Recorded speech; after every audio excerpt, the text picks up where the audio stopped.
Here in Game 5 of the 1968 candidates match between Tal and Korchnoi, Tal decided to return to his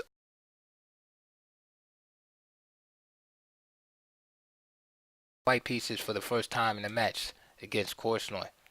Now, he had always employed this against Korchnoi, but for this specific match, he decided to, um, try a different approach in the first four games, which did not work. He opened up with D4 and tried to play in like a positional sense and tried to beat Korchnoi in dry technical positions because Korchnoi was known as a counter-attacking player. So in order to counterattack, somebody must be attacking, and he had a good record against Tal. His style fit Tal's perfectly. Tal was the aggressive bull, and Korchnoi was the matador. So for the match, Tal and his team decided to switch it up. And let me just share this quote from Korchnoi to sum it up. This is after the match in July 1968 from the 64 newspaper. Korchnoi says, "My impressions about Tal were always clear enough, but only after our match I finally witnessed his true chess makeup. First and foremost, Tal is a very patterned player. His strategic plans aren't too new or original, but combining his patterns with enormous tactical talent, inexhaustible optimism, and outstanding sportsman's abilities, Tal had much success in tournaments. In tournaments, but not in matches. Because in matches between two equal players, the arsenal of original strategic ideas provides decisive advantage." And Korchnoi goes on to say it wasn't easy to defeat Tal. Said the Riga player's style is so dynamic and active, his determination is so strong that his partners constantly remain under very high nervous pressure. In other words, Tal spares neither himself nor his opponent. Um, and then Tal, for his side, basically says that in his book, Life and Games of Mikhail Tal, what I said earlier, that basically it was a strategy to try to change, how he had been playing previously against Korchnoi. After all, he had bad results against Korchnoi, so he decided to change it up. But after four games, he was missing, he missed some opportunities to win, and he just felt that these weren't the type of positions that he should be going after. And once he lost game four, he figured that, he's just gonna play like he plays. So here we are at game four. And what Korchnoi has to say about this game before we get into it is Korchnoi says Tal had finally understood that it's impossible to beat me with just positional play. He lost the fight in the opening, not getting any tactical opportunities in return, but this game showed my disadvantages as well. Then he says the old disease, pawn eating, reared its head once again. Okay, so here we go. So he says, after four games, I took the lead, and Tal hadn't showed his trademark playing style yet.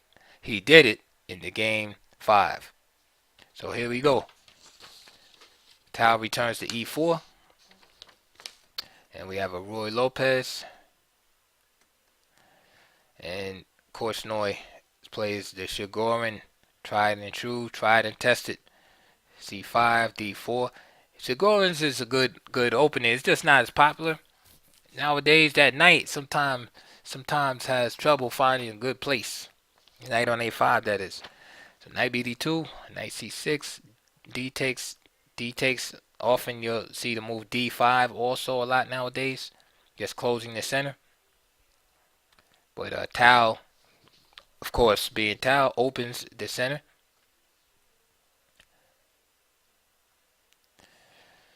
Queen e2, and Korchnoi is playing really good here. Knight f4, bishop takes, f takes, rook fe8,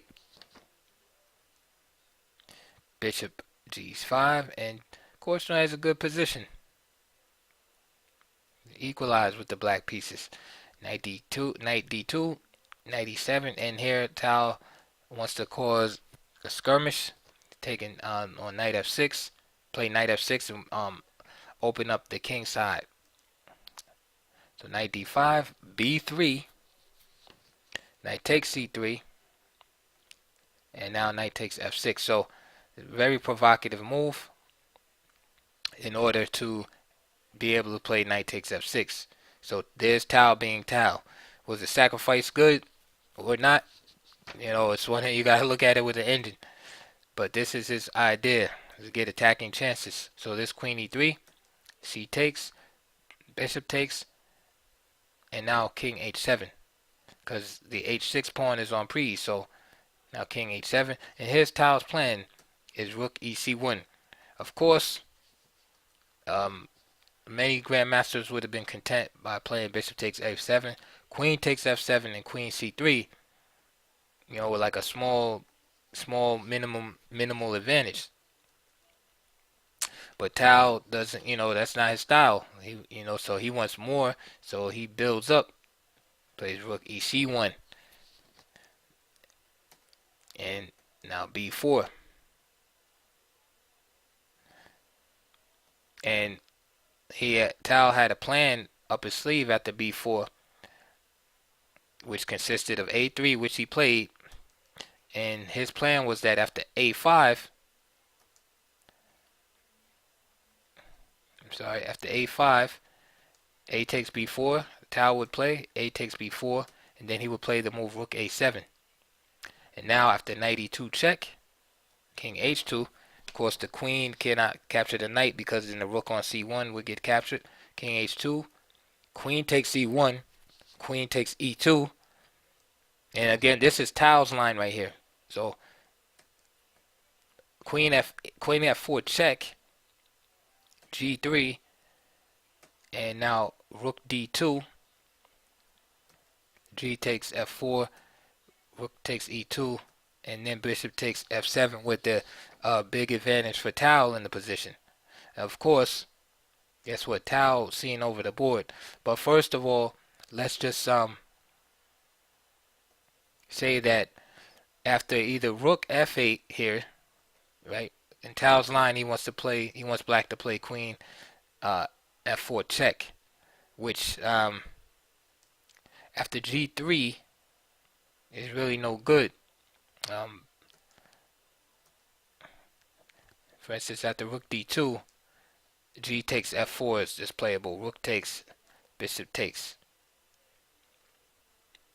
Sorry, that's the same line. What I meant to show is that instead of rook d2, just simply queen d2 from black instead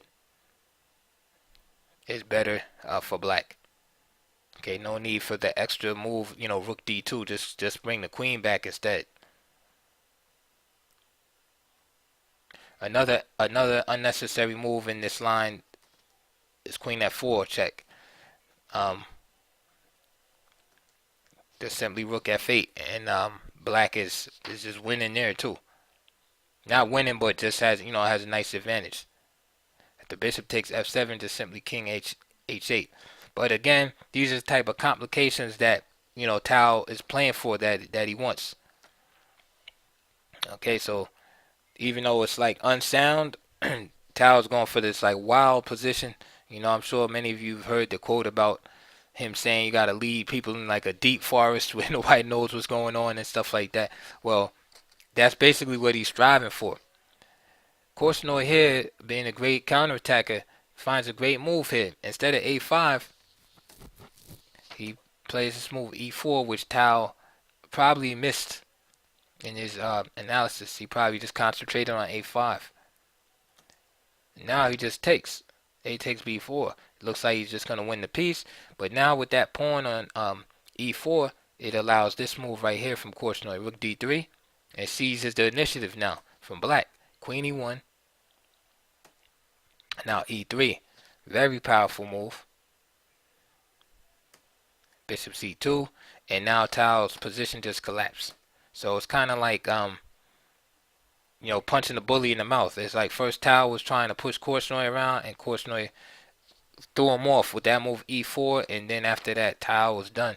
F takes e3, knight e2, king h1, knight g3, king g1, rook e2, queen d1, queen b7, and e4 from Tal, and then rook takes e4 and Tal resign. Even stronger was just queen b6 with the idea of coming in after that. If queen g1, then just queen f4, and there's no remedy for what's about to happen there.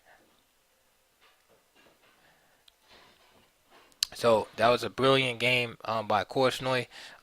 Again, Tal tried to, you know, step back into that old style of being super aggressive, and Korchnoi did what he did, which is counterattack. So what was interesting about this match to me is that both players were kind of a little out of their element in the first four games because Tal chose to switch his style. But once Tal went back to being Tal, then it was like allowed Korchnoi to play like he normally does and find moves like e4, just a counter blow to White's whole concept. Again, if he plays a5 as I showed,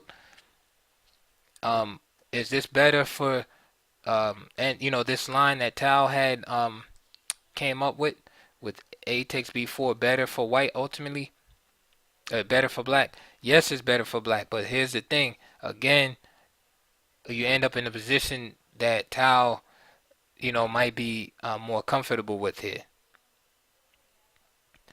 and that's that's a big